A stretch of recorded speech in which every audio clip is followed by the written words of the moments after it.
उदयपुर के भोपालपुरा स्थित सरकारी गर्ल्स स्कूल से बड़ा मामला सामने आया है, जहां प्रिंसिपल और फिजिकल टीचर के बीच विवाद थाने तक पहुंच गया। प्रिंसिपल ने आरोप लगाया कि टीचर ने स्कूल की छत से कूदकर सुसाइड करने की कोशिश की। हालांकि टीचर ने इन आरोपों को सिरे से खारिज किया है। बताया जा रहा है कि पूरा विवाद एक बिल को लेकर शुरू हुआ। फिलहाल मामले की जांच जारी है और रिपोर्ट के बाद ही सच्चाई सामने आएगी। दरअसल प्रिंसिपल इंदुक जैन ने भोपालपुरा थाने में शिकायत दर्ज कराई है। शिकायत के मुताबिक फिजिकल टीचर इंदिरा कीर्तला ने कक्षा संचालन के दौरान स्कूल की फर्स्ट फ्लोर से कूदने की कोशिश की, लेकिन समय रहते स्कूल स्टाफ ने उन्हें पकड़ लिया और नीचे उतार लिया। इस घटना से स्कूल में मौजूद छात्राएं और स्टाफ बुरी तरह सहम गए और पूरे परिसर में हड़कंप मच गया। बताया जा रहा है इस पूरे विवाद की जड़ एक बिल है। फिजिकल टीचर इंदिरा कीर्तला का खेल प्रतियोगिता से जुड़ा एक बिल था, जिसे प्रिंसिपल ने नियमों में नहीं आने का हवाला देते हुए पास करने से मना कर दिया। इसी बात को लेकर दोनों के बीच तानातानी शुरू हो गई और धीरे धीरे बढ़कर बड़े विवाद में बदल गई। प्रिंसिपल इंदुक जैन का आरोप है कि टीचर उन पर बिल पास कराने का लगातार दबाव बना रही थी।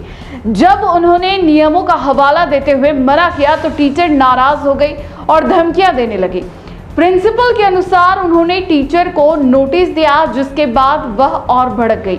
आरोप है कि इसके बाद टीचर स्कूल की छत पर चढ़ गई और चढ़ते वक्त चपरासी से कह दिया, मैडम को बता देना मैं सुसाइड कर रही हूँ। प्रिंसिपल का कहना है कि वह खुद दिव्यांग होने के कारण छत पर नहीं जा सकी, इसलिए तुरंत अन्य स्टाफ को भेजा गया, जिन्होंने समझाइश कर टीचर को नीचे उतारा।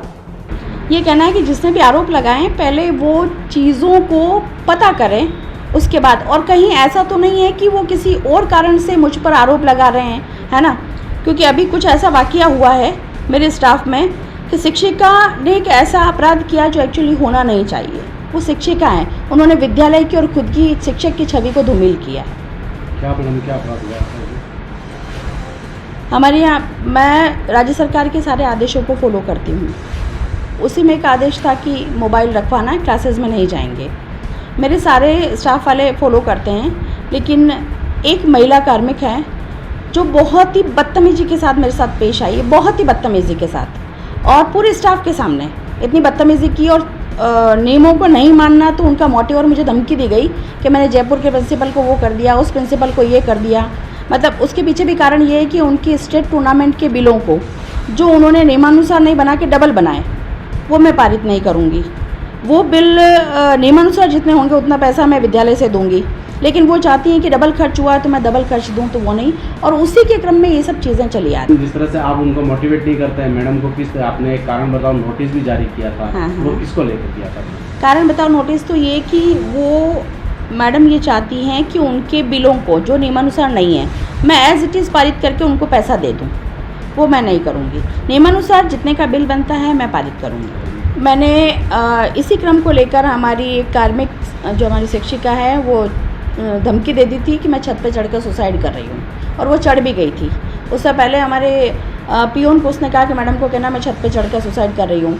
उससे पास में एक रूम में एक मैडम थे, उनको कहा मैं सुसाइड कर रही हूँ, इसलिए क्योंकि कारण बताओ नोटिस उनको दिया गया था। जवाब नहीं देना था, उनको सुसाइड करने की धमकी दे के माहौल क्रिएट करना था।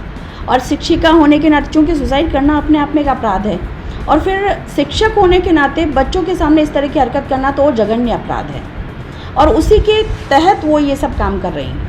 तो जो आत्महत्या की जिस तरह से कहा था ना, ऊपर छत से डोली पे बैठ, हाँ, उसके बाद आपने क्या कहा? मैंने हमारे CDO सर को तुरंत नोटिस में डाला, क्योंकि हमारे उच्च अधिकारी वही हैं। उन्होंने कहा मैडम आप तुरंत मुझे एक लेटर भिजवाओ और थाने में रिपोर्ट लिखवाओ कि इस तरह की अगर शिक्षिका ये गलती करती है तो उन्हें अपनी गलतियों का एहसास होना चाहिए और इस अपराध की सज़ा उन्हें मिलनी चाहिए।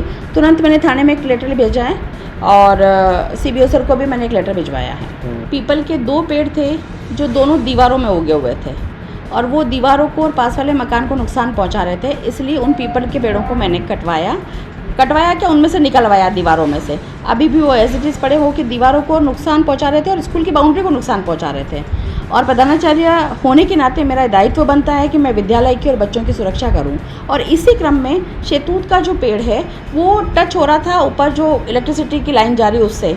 4 जनवरी की बात है, मैंने माली को बुलाया था पेड़ों को छंगाने के लिए और पेड़ की सुरक्षा के लिए, गमलों की देखरेख के लिए।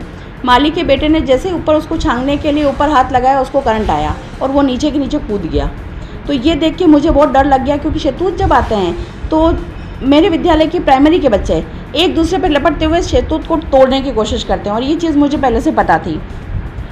पिछले 1-2 महीने से हम कोशिश कर रहे हैं कि बुलवा के इसको छंगवा दें, लेकिन बंदा हमें अवेलेबल नहीं हो पा रहा था। RSC में भी हमने लेटर लिखा, नगर निगम में भी लिखा, लेकिन कोई नहीं आया। तो फिर हमने पर्सनल तौर पे उसको बुलवाया और इस पेड़ को थोड़ा नीचे तक उतरवाए, ताकि बच्चे शहतूत के पेड़ पे ना लटू में और उनको कोई हानि नहीं पहुँचे। ये मेरा मोटिव था कि मैं बच्चों की सुरक्षा करूँ। लेकिन पेड़ तो पूरा काट दिया गया शहतूत का। अब मुझे वहाँ दूसरा पेड़ लगाना है जो बच्चों को नुकसान नहीं पहुँचाए। वहीं दूसरी ओर फिजिकल टीचर इंदिरा करतला ने इन सभी आरोपों को सिरे से खारिज कर दिया है। उनका कहना है कि उन्होंने कोई सुसाइड करने की कोशिश नहीं की। टीचर के मुताबिक प्रिंसिपल ने स्कूल परिसर में लगे पीपल, नीम और शहतूत के पेड़ कटवा दिए थे, जिसका उन्होंने विरोध किया था। उसी बात से प्रिंसिपल उनके खिलाफ हो गई और उन्हें लगातार परेशान किया जा रहा है। टीचर का कहना है कि घटना वाले दिन उनकी क्लास फर्स्ट फ्लोर पर थी। प्रिंसिपल ने उन्हें नोटिस देकर तुरंत जवाब मांगा, जिससे वह भावुक हो गई और रोने लगी। वह रोते हुए क्लास से बाहर आई और बालकनी में खड़े होकर नीचे देखने लगी, ताकि कोई उन्हें रोते हुए ना देख ले। टीचर का दावा है कि इसी बात को गलत तरीके से सुसाइड का प्रयास बताकर थाने में शिकायत कर दी गई। मेरा नाम इंदिरा करतला, वरिष्ठ शारीरिक शिक्षक, राजकीय बालिका उच्च माध्यमिक विद्यालय भोपालपुरा में 5 वर्षों से कार्यरत हूँ। मेरी ये लड़ाई है कि मेरे विद्यालय में 3 हरे भरे पेड़ों को काट दिया गया बिना किसी अनुमति के।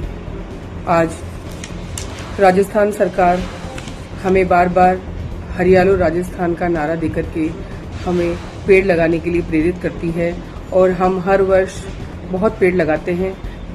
मैं आपको बताना चाहती हूँ कि पेड़ों के लिए अमृता देवी ने अपना प्राण दिए थे, जो कि हम सबको पता है। लेकिन मेरी विद्यालय में 3 पेड़ों को काटा गया और मैं बहुत ज़्यादा उससे आहत हूँ कि मैं उनको नहीं बचा पाई, क्योंकि मेरे एब्सेंस में वो काम हुआ था। लेकिन मैं उनके लिए लड़ना चाहती हूँ कि उनको न्याय मिले, क्योंकि वो पेड़ बलिदान, वो न्याय मांग रहे हैं।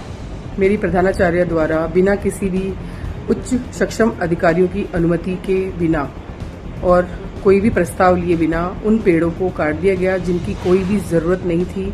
वो पेड़ रह सकते थे, उनको थोड़ा सा छाट सकते थे अगर कोई प्रॉब्लम भी थी, जो मैडम के द्वारा कहा जा रहा है, लेकिन काटना बिल्कुल भी सही नहीं था। अभी बैसाख का महीना चल रहा है, बैसाख के महीने में पेड़ों को काटना, और उसके ऊपर छोटे छोटे पक्षी रहते थे, हमारे कबूतर, चिड़िया और भी बहुत सारे तोते वगैरह बहुत सारे पक्षी रहते थे, जिनके लिए हम लोग कभी कभी दाना डालते थे। लेकिन अब हमारे पास वो पक्षी भी नहीं आएंगे, क्योंकि हमारे पूरे पेड़ कट चुके हैं। चीज़ें हैं, जब मैंने विरोध किया तो मैडम ने मुझे नोटिस थमाया। जब मैंने नोटिस का जवाब देने के लिए जब मैं आती उससे, तो मैं बहुत ज़्यादा हतोहत हुई, मैं रोई बहुत ज़्यादा। और जब मैं घबराई तो मुझे लगा कि मैं इतना काम करने के बाद भी मुझे नोटिस दिया गया, मैंने ऐसा क्या कर दिया। पेड़ों के लिए तो पूछा है मैंने ऐसा कि पेड़ क्यों काटे, और उसके लिए मुझे नोटिस, एक कार्मिक को नोटिस मिलना बहुत, मुझे लगता है कि मेरे लिए ये वो चीज़ थी कि मैं पूरा दिन काम करती हूँ स्कूल में, और मुझे इनाम देने की बजाय मुझे नोटिस मिला। मैंने मेरे स्कूल से राज्य स्तर के राष्ट्रीय स्तर के खिलाड़ी निकाले हैं, खूब काम किया है, लेकिन आज मुझे बहुत दुख हो रहा है उन पेड़ों के लिए। मैं बस इतना ही कहना चाहती हूँ कि उन पेड़ों को न्याय मिलना चाहिए, और मुझे न्याय मिलना चाहिए। मैडम ने मेरे लिए पुलिस में झूठी केस फाइल करवाई है कि मैंने आत्मदाह करने का कोशिश किया है मैंने, लेकिन मैं इतनी सक्षम नारी हूँ, मैं इतनी सशक्त हूँ कि मैं इस तरह का कोई भी कृत्य नहीं कर सकती हूँ। मैं मतलब मुझे सोच करके भी बहुत अफसोस होता है कि कोई किसी इंसान को दबाने के लिए इस तरह के झूठे केस भी लगा सकता है। लेकिन मैं बस चाहती हूँ न्याय, मुझे, और मैं कुछ भी नहीं कहना चाहती, मैं न्याय चाहती हूँ कि मुझे न्याय मिले हम सबको, और उन पेड़ों को न्याय मिले, और उन पक्षियों को न्याय मिले जिनका घर उजड़ा है। अगर आप न्याय दिला सकते हैं तो बस। और हमारे जो उच्च अधिकारी हैं वो जांच कर रहे हैं, तो जांच में जो भी सामने आएगा वो सबके सामने होगा, और मुझे बिल्कुल भरोसा है हमारे उच्च अधिकारियों पर कि वो सही के साथ ही रहेंगे, क्योंकि सच घबरा सकता है लेकिन सच कभी हार नहीं सकता। और मैं हमेशा पेड़ों के लिए और हरियाल सभी सच्चे काम के लिए मैं हमेशा रहूंगी, और बच्चों के लिए रहूंगी। मुझे मेरा और कोई उद्देश्य नहीं है, मुझे किसी से कोई वो नहीं है, पर्सनल मेरी कोई बैर नहीं है। मुझे सिर्फ ये है कि मेरे पेड़ों को क्यों काटा, बस मुझे इसका जवाब चाहिए। इस पूरे मामले पर गिरवा के CBEO दुर्गेश मीनारिया का कहना है कि मामले की गंभीरता को देखते हुए जांच के लिए एक टीम गठित की गई है। टीम ने प्रिंसिपल और टीचर दोनों के बयान दर्ज कर लिए हैं और बिल से जुड़े दस्तावेज सहित अन्य रिकॉर्ड की भी जांच की जा रही है। उन्होंने बताया कि 3 से 4 दिन में जांच रिपोर्ट आने के बाद नियमानुसार आगे की कार्रवाई की जाएगी।